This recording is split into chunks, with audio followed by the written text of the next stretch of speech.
tapi mari kita belajar firman Tuhan. Tapi mungkin saya perkenalkan nama saya dulu. Nama saya Joni Daud ya. Saya rote, istri satu, anak tiga.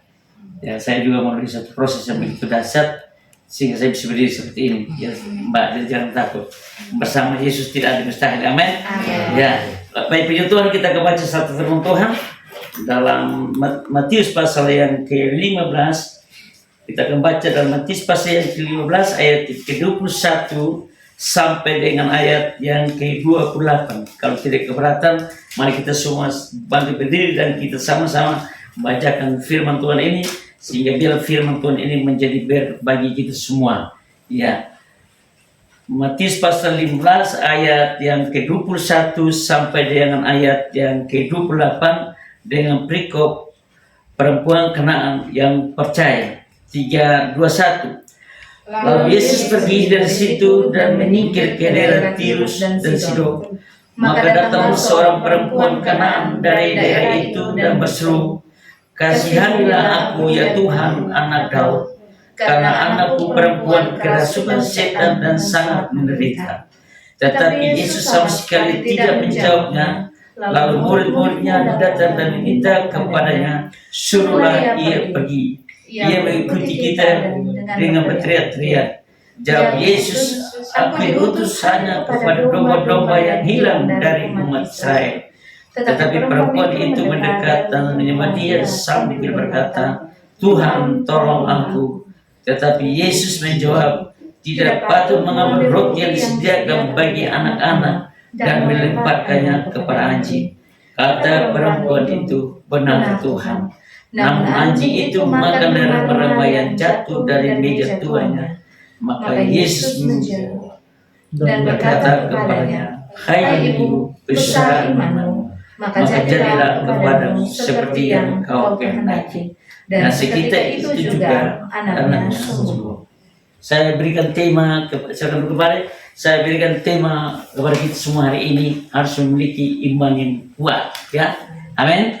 Harus memiliki iman yang kuat. Ketika kita dalam persoalan dan datang kepada Yesus, harus kita memiliki iman yang kuat. Saya percaya bahwa kita semua ini ada punya pergumulan masing-masing, ya.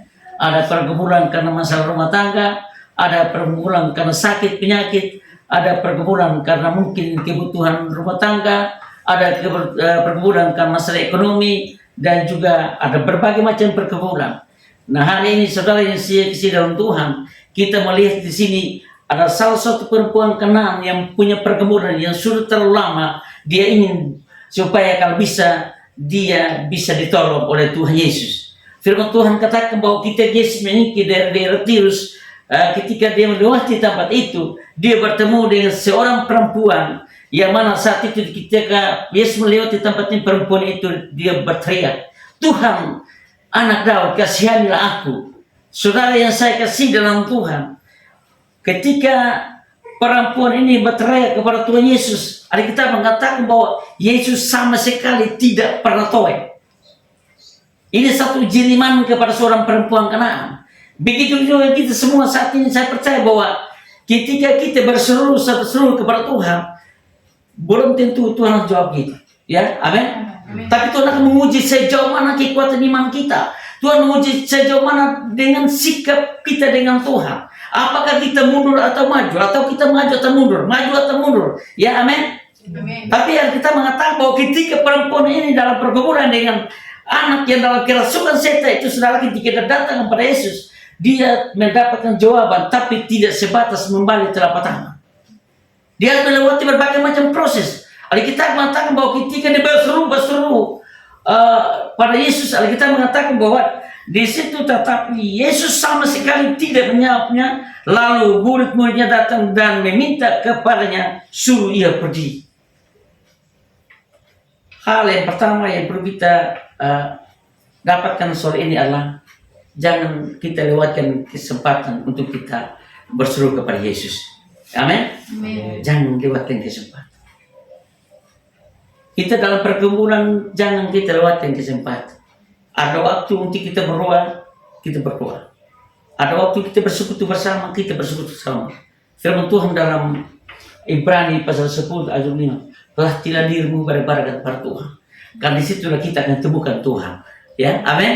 Di situ akan kita temukan Tuhan. Nah, hari ini kita melihat kepada firman Tuhan hari ini bahwa ketika perempuan ini berseru, murid-murid perintahkan Yesus, minta Yesus supaya suruh dia pergi. Tapi justru Yesus bilang apa? Menjawab bilang, aku diutus bukan kepada orang apa?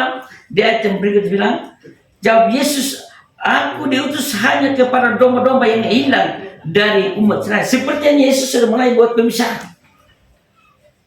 Yesus mau menguji ini perempuan ini, iman perempuan ini dengan satu kalimat. Aku bukan diutus untuk kamu, tapi diutus untuk bangsa Israel yang hilang.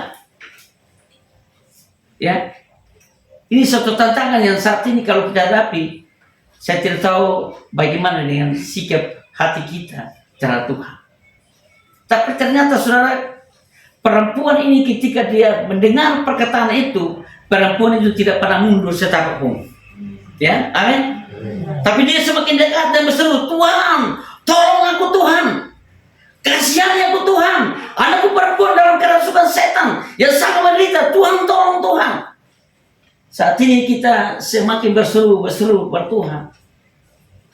Maka saya percaya bahwa Tuhan pasti berhenti dan pasti mendengar apa seruan kita. Perempuan ini tidak berseru kepada Tuhan, tolong kasihani aku. Yesus tidak langsung diberhenti. Tapi Yesus berhenti, dia bilang apa? Tidak patut mengambil roti yang disediakan bagi anak-anak dan dilemparkan kepada anjing. Satu kata yang sangat keji, sangat luar biasa. Bagi kita orang yang suka, orang bilang mulut cerewet, ya. Ketika kita ada dalam persoalan itu, saudara, saya tidak tahu apa yang terjadi. Tapi perempuan ini tidak. Perempuan ini semakin diusir, semakin ditekan, dan tidak dipeduli. Kita mengatakan dia semakin dekat. Kita mengatakan pada sujud ya. Dia sujud kepada Yesus ya. Menyembah Yesus. Dan dia bilang, Tuhan, ketika Yesus bilang, tidak patut mengambil roti yang disediakan bagi anjing. Anak-anak dilempar ke tempat anjing.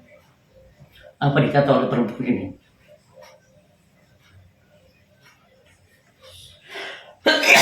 Perempuan ini berkata, ya benar Tuhan.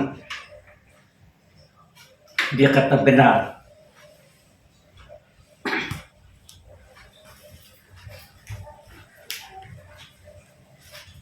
Dia berkata bilang benar Tuhan. Dia tidak pernah membantah dari kalimat yang keji. Dia tidak pernah membalas kalimat yang disampaikan oleh Tuhan Yesus yang begitu kasar. Saya yakin kalau kata itu kepada kita, saya tidak tahu apa yang terjadi pada diri Yesus. Ya. Tapi perempuan ini, saudara, dengan lemah lembut dikatakan benar Tuhan. Kenapa? Dia tahu anjing itu makan dari remah-remah yang demi Tuhan, tapi dia tidak pernah mati. Ya, amin. Dia tahu. Kalau Yesus peliharaan ketika peliharaannya, pernahkah kasih makan anjing yang paling enak? Tidak pernah. Paling-paling kita kasih makan ada tulang kita buang. Tapi ternyata anjing tidak pernah bilang tambah sedikit, tidak pernah. Ketika kita memberikan makanan kepada anjing, saudara yang Tuhan, anjing itu tidak pernah bilang tambah kasih saya sedikit, tidak pernah. Tapi anjing itu pun tetap hidup karena dia mendapatkan remah-remah dari Tuhan. Perempuan ini sadar bahwa ketika Yesus mengatakan sepatah kata atau melakukan sesuatu yang terbaik, yang sedikit kepada dia, dia yakin bahwa dia akan mendapatkan jawaban dan dia yakin bahwa anaknya pasti sembuh. Sehingga walaupun dia melewati berbagai macam tantangan, melewati berbagai persoalan dalam pergumulan yang saudara, tapi ternyata bahwa di dalam pergumulan dia, walaupun ada banyak persoalan yang dihadapi, tapi dia tidak pernah mundur, tapi justru dia maju terus. Akhirnya apa yang terjadi? Ya, didapatkan Allah jawaban itu dari Tuhan. Ketika Yesus berkata tidak patut mengambil roti disediakan bagi anak dan dilemparkan kepada anjing, perempuan itu tidak membalas kejahatan, tapi justru dia katakan benar. Kenapa? Dia tahu bahwa sedikit yang didapat dari Tuhan, ya, dia pasti mendapatkan jawaban, yaitu anaknya pas sembuh. Sehingga ketika dia berkata demikian pada saat itu, saudara yang Tuhan, Yesus berkata, jadilah seperti yang kau kehendaki. Artinya dalam pergumulan kita semua nih punya pergumulan semua. Bapak, mama, dan kakak Jos dan satu saudara yang ada di tempat ini punya pergumulan. Mbak punya pergumulan ya Mbak ya? Punya pergumulan. Kakak juga punya pergumulan. Semua kita yang punya pergumulan. Masing-masing dia punya pergumulan masing-masing. Tapi mari kita belajar untuk berharap kepada Yesus seperti perempuan ini. Karena kita mengatakan bahwa pengharapan kita di dalam Tuhan Yesus tidak ada yang mustahil. Lama atau cepat Tuhan memberikan jawaban kepada kita. Sehingga dalam perkumpulan kita, saudara, ada 3 jawaban yang kita dapat dari Tuhan. Ketika kita menghadapi persoalan masalah, kita berdoa, ada 3 jawaban agar Tuhan berikan kepada kita. Jawaban yang pertama, bisa juga Tuhan tidak kasih. Tapi itu pun jawaban. Ketika kita minta supaya disembuhkan, bisa juga Tuhan tidak kasih. Kenapa? Karena kita mengatakan bahwa dalam ini saya mengatakan yang menjadi penghambat antara kita dengan Tuhan adalah dosa. Tuhan butuh pengampunan, ya. Kita harus minta ampun kepada Tuhan. Ya, banyak orang tidak sadar bahwa mereka ini adalah orang-orang yang masih belum layak di hadapan Tuhan. Sehingga ketika berdoa belum selesai, belum dapat jawaban, mereka lari kepada tempat yang lain. Tapi hari ini kita aja supaya kita belajar untuk memiliki iman yang kuat di dalam Tuhan. Saya yakin bahwa kita pasti mendapatkan jawaban dari Tuhan. Itu jawaban yang pertama. Bisa juga tidak dapat. Kenapa? Tuhan melihat hati. Ya, Tuhan melihat sikap hati kita, iman kita, percaya atau tidak. Dan yang kedua, Tuhan bisa kasih mujizat. Tuhan bisa kasih mujizat. Kemarin kami di Alor di Kalamahi, ada ditanya oleh beberapa teman-teman dari Muslim. Salah satu mbak yang seharian, dia datang itu dalam keadaan kakinya tidak bisa ini. Dia pulang, dia lari dari pasar karena apa? Dia tidak bisa jalan. Dia naik bemo turun dan dia langsung cari tim. Dan saya layani dia. Saya bilang sama beliau, Mbak, saya terus terang kepada Mbak. Nabi bernabi, tapi hanya Yesus yang bisa menjamin kesembuhan Mbak. Saya katakan ini. Nabi bernabi. Tapi ingat, dalam Alkitab mengatakan, tidak ada seorang pun sampai kepada Bapa kalau tidak melalui Yesus. Saya berterus terang kepada beliau. Dia amin. Beliau sadar. Dan dikatakan benar. Nah ketika katakan benar, saya bilang jangan takut. Bergumul itu Yesus, pengharapanmu tidak mengecewakan. Sebab engkau pasti mendapat jawaban dari Tuhan Yesus. Kita kan berdoa saudara yang Tuhan, dia langsung bangun dan melompat. Bapak, saya sudah sembuh. Ini kenapa saudara? Berharap kepada Tuhan tidak ada yang sia-sia. Amin. Pengharapan kita tidak pernah mengecewakan kita dalam Tuhan. Jawaban yang ketiga, kadang-kadang kita sampai jenuh berdoa, ya sesuatu bergumul sesuatu. Jawabannya sangat lama sekali. Jawaban yang ketiga, Tuhan memberikan kita kesempatan, ya, untuk kita diproses. Tuhan akan menguji sejauh mana iman kita. Apakah kita maju atau kita mundur, ya? Amin. Tuhan akan menguji kita semuanya. Saya berkata dari Mbak punya kesaksian bahwa berdoa supaya kalau bisa dapat tempat yang tidak bayar. Saya pernah mengalami kos, Mbak. Terakhir saya waktu kos di kos yang terakhir, itu keluarga tidak usir bilang, hei kamu keluar, tidak. Tapi cara yang sederhana, saya bilang begini, Bapak, dia mama minta maaf. Kebetulan saya melahirkan di sini rumah kecil di situ bisa. Ya. Saya tidak bisa saya tidak bisa ini melahirkan di rumah terkecil. Dari bapak di mama tolong cari rumah. Waktu seorang pun saya jadi stres. Saya tidak tahu mau buat apa. Tapi hanya bersama kepada Tuhan. Apa maunya Tuhan seperti ini? Dalam keadaan situasi yang begitu semua hujan baru saya disuruh keluar. Ya. Tidak usir, tapi disuruh keluar cari rumah. Saya keliling semua kota Kupang. Dapat rumah itu paling di bawah 1 tahun 10 juta sampai 15 juta bahkan 20 juta. Tapi pada saat itu Tuhan berikan jawab. Saya punya uang berapa ribu ada di tangan. Saya bayar kos lagi, bayar cicilan motor lagi, biaya makan minum di rumah. Tapi dalam itu saudara Tuhan, Tuhan berikan jawaban. Saya bangun rumah, walaupun masih dalam rumah tapi Yesus sampai dalam jangka waktu 5 hari. Tuhan berikan saya sebuah rumah dengan ukuran 7 ke 8.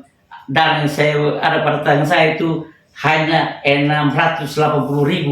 Kita bilang Pak saya tidak cukup saudara. Ya, tetapi ketika kita berseru dan berteriak kepada Tuhan, Tuhan akan memberikan jawaban. Dalam waktu 5 hari saya bisa tinggal dalam rumah ini. Kenapa? Karena kita berharap kepada Tuhan. Perempuan ini saudara Tuhan ketika dapat dihadapi persoalan masalah, dia tidak pernah mundur secara pun, tapi semakin dekat dengan Tuhan. Kita mengatakan bahwa dia sujud kepada Tuhan. Artinya bahwa sikap hati, sikap iman itu sungguh kepada Tuhan. Sikap hidup itu harus sungguh-sungguh kepada Tuhan. Kemarin saya masih di persekutuan pemuda di Kayu Putih, saya bilang, anak muda, dengar baik-baik bahwa hidupmu harus diperterukan dalam Tuhan. Pengharapanmu harus di dalam Tuhan. Jangan engkau datang persekutuan karena engkau bergumul supaya dapat pekerjaan. Jangan. Tapi engkau harus perterukan hidupmu kepada Tuhan. Firman Tuhan dalam Matius pasal 6 ayat 33. Cari dahulu kerjaan surga dan kebenarannya, maka semua akan ditambahkan. Dan puji Tuhan, Tuhan terbiasa. Ya. Tadi saya di persekutuan 2, habis persekutuan 21, saya berpindah sini.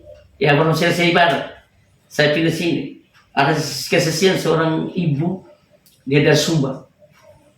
Waktu saya sampaikan firman Tuhan, saya yakinkan beliau bahwa kalau percaya kepada Tuhan tidak mustahil. Ya, beliau ini bergumul dengan kista di bagian ginjal. Ini penyakit yang sudah divonis kista di bagian ginjal dan dia harus tiap berapa kali harus kontrol terus. Ya, dan kalau ini bisa dioperasi. Tapi ketika kami sampaikan firman Tuhan, saya bilang beliau, jangan lihat saya yang berdiri.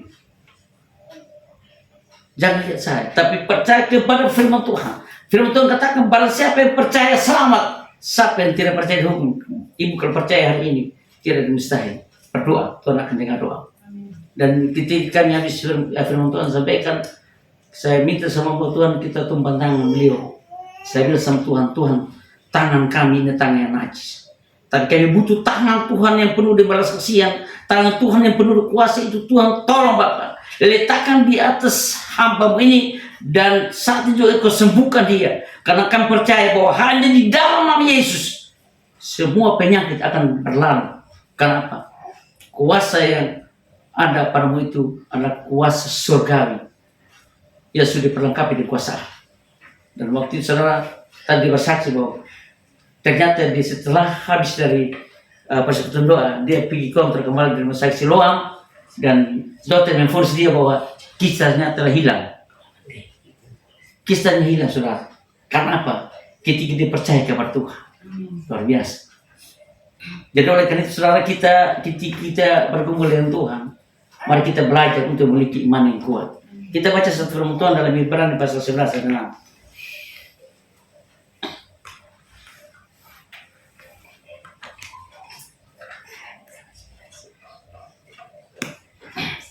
Coba Yesus baca. Ya.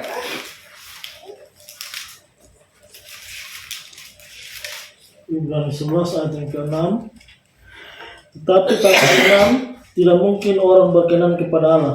Tetapi tanpa iman tidak mungkin orang berkenan kepada Allah. Sebab barang siapa berpaling kepada Allah, ia harus percaya bahwa Allah ada dan bahwa Allah memberi upah kepada orang yang sungguh-sungguh mencari Dia. Iya. Tetapi tanpa iman tidak mungkin orang itu berkenan kepada. Artinya bahwa Tuhan butuh kita beriman, ya. Harus memiliki iman yang kuat, ya. Seperti ini perempuan. Ya. Tetapi tanpa iman, sebab barang siapa yang berpaling kepada Allah, ya, ia harus percaya bahwa Allah ada. Banyak orang berdoa, bisa berdoa, tapi tidak semua orang percaya bahwa Tuhan ada. Contoh yang sederhana, saudara di Tuhan, ada banyak orang hamba Tuhan jatuh dalam pergumulan. Ketika kita berdoa sampai air mata keluar, air ingus keluar, air liur keluar, tapi setelah berdoa habis, kalau belum dapat jawaban, dia lari kepada dukun. Saya pernah melayani seorang dukun dan dukun bilang begini, saya sudah terlalu banyak tipu orang. Kenapa? Tipu uang, kasih uang. Ya saya pergi bilang harus pakai uang sekian. Yang kedua, kalau di rumah kandang kosong, saya pergi bilang harus bawa air merah besar satu dengan beras lonceng. Kenapa? Mau makan. Ya. Dia bilang saya cuti banyak orang. Kenapa? Dia sadar bahwa di setan yang dia pakai tidak lawan setan yang ada pada itu orang. Kenapa? Katanya di setan RT bagaimana bisa lawan dia bisa lawan setan lurah? Tidak mungkin. Sehingga pada saat itu saudara dia mengakui semua dan kami berdoa kasih dia. Kenapa dia sudah dalam keadaan sekarang? Dia mengaku. Dia minta ampun kepada Tuhan. Saya bilang bersujud kepada Tuhan. Minta ampun kepada Tuhan. Supaya Tuhan sembuhkan kamu penyakit. Apa terjadi? Dia sembuh juga. Karena Tuhan masih mengasihi dia. Ya, amin. Tuhan mengasihi dia. Jadi oleh karena itu saudara, jangan kita lapar dengan Tuhan. Firman Tuhan bilang, tanpa iman kita tidak mungkin berkenan kepada Allah. Jadi kita butuh iman kita. Perempuan ini kan memiliki iman yang begitu luar biasa. Sehingga dia diuji mulai dari pertama sampai terakhir. Dan akhirnya terakhir dia dapat jawaban. Yesus berkata, hai ibu, besarlah imanmu. Maka jadi seperti yang engkau kehendakkan. Firman Tuhan katakan bahwa saat itu juga anaknya sembuh. Saya percaya bahwa kita semua yang punya pergumulan semua. Tidak ada seorang pun yang bilang tidak ada punya pergumulan. Ya. Saya punya pergumulan saat ini saya butuh uang untuk bangun rumah.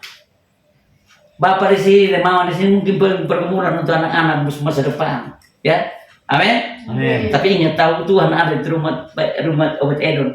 Hanya 3 bulan rumah diberkati Tuhan. Ada lagi di sini sudah baru bulan dan bertahun-tahun. Percaya Yesus akan memberikan jaminan bahwa rumah ini bersama isinya pasti diberkati oleh Tuhan. Amin. Dan kesetiaan kita dan kesehatan kita tidak akan sia-sia. Kenapa? Tuhan akan melihat kita semua. Oleh karena itu saudara yang Tuhan, firman Tuhan hari ini mengajak kita supaya harus memiliki iman yang kuat ketika kita ada dalam satu pergumulan di dalam Tuhan Yesus. Ya, amin. Tidak usah takut, sebab Yesus berjanji apa yang kau minta itulah akan diberi. Matius 7 ayat 11. Tidak mungkin seorang anak minta kepada ayah atau ibunya roti dan diberikan batu, dan meminta ikan dan diberikan uang. Dan Tuhan katakan bahwa engkau yang jahat ini tahu memberi yang terbaik, apalagi Bapa di surga pasti memberikan yang terbaik kepadamu. Hari ini saya percaya apa yang kita minta dari Tuhan akan memberikan jawaban kepada kita. Ya, amin. Amin buat firman Tuhan.